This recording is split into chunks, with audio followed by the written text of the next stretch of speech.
Episode 7, The Watchers, Proverbs 15:3. The eyes of the Lord are everywhere, keeping watch on the wicked and the good. The hum of distant sirens had become as routine as the ticking of a clock. But now there was something else, something new, watching over us. Cameras. They had been bolted to the sides of the buildings, their dark lenses glinting like eyes in the sun. Some people said they had come to keep us safe. Others said they were just another way to control us, to make sure we stayed in place. Either way, they didn't blink.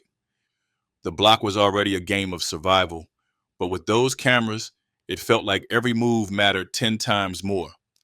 It wasn't paranoia, it was reality. Every stray glance upward, every slight hesitation at a corner, it all carried the weight of judgment from something faceless and permanent. All eyes were on us, even if they didn't really care where we ended up. I could see the change in Officer Quinn. It was subtle at first, like a man trying to unlearn a language he'd been speaking his whole life. After his son was caught in the crossfire, Quinn stopped leaning so heavy into the badge and started leaning into the block. He hung around the park more, his presence lighter than it used to be. He'd shoot hoops with Elijah's camp kids, laughing in a way that felt raw, like he was trying to scrub away the past with every interaction. Still, not everyone was buying it. Some whispered he was just playing good cop because he was scared of what might come next. But when he stayed after to help Elijah clean up trash at the court, wiping sweat from his brow and avoiding words that could be misread, I couldn't deny it. Maybe Quinn wasn't the same man after all. Elijah's camp was more than just basketball now. It was an oasis, a pause in the chaos. The church came through with some funding, enough to keep the lights on a little longer and give the kids something cold to drink after long drills under the sun. Elijah kept talking big about how this could grow, how it could really change things. His energy was infectious, but I could see what it cost him. The weight of it all sank into his words on bad days, when fewer kids showed up or when gang colors hovered on the fringe of the court like wolves in the dark. Still, he never stopped pushing forward, even when the murmurs started getting louder about Jacob. People said his trial might not even happen, that he'd walk out of jail like nothing happened. I saw the flicker in Elijah's eyes when it came up. What do you do when the world hands the wrong man the key to your cage? Not everyone wanted the ladder Elijah offered. Kids I'd grown up with, the ones who had shared secondhand sneakers and nickel bags of chips, were gone now. They weren't dead. They were out there, on corners with dollar signs in their eyes, watching the cameras, but not moving fast enough to dodge them. They skipped school with the confidence of kids who thought they had all the time in the world, hustling in shadows too deep for daylight to reach. Every time I passed by, there was an ache in my chest, a tightness that made me wonder if the streets were quietly winning. I couldn't blame them. I wasn't that far removed from choosing the same path. The pressure was like gravity, constant and impossible to escape. Shay was slipping through the cracks, and I didn't know how to pull her back. She stopped coming to school a lot.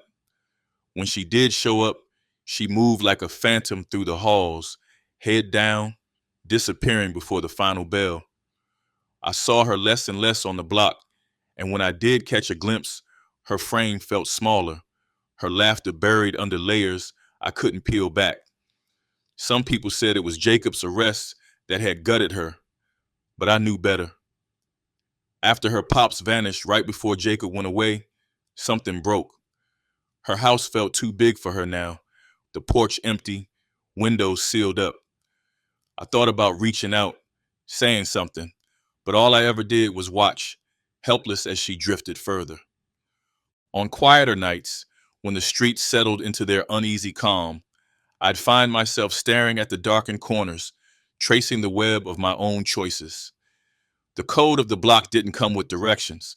It was just there, an unspoken weight you carried the moment you were old enough to understand it. Every decision felt like a thread pulled too tight, each moment balancing on what could have been and what was.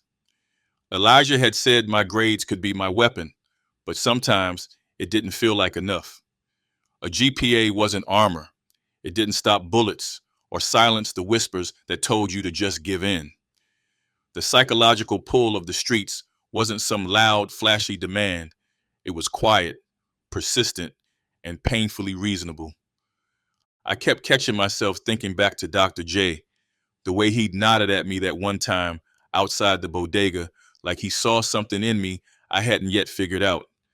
He had climbed out, escaped, but even he didn't linger here anymore. Even now, I wondered if his kindness came from guilt, like he owed this place something he could never pay back in full. Maybe that's why he saved Quinn's boy, why he worked so hard to put broken bodies back together.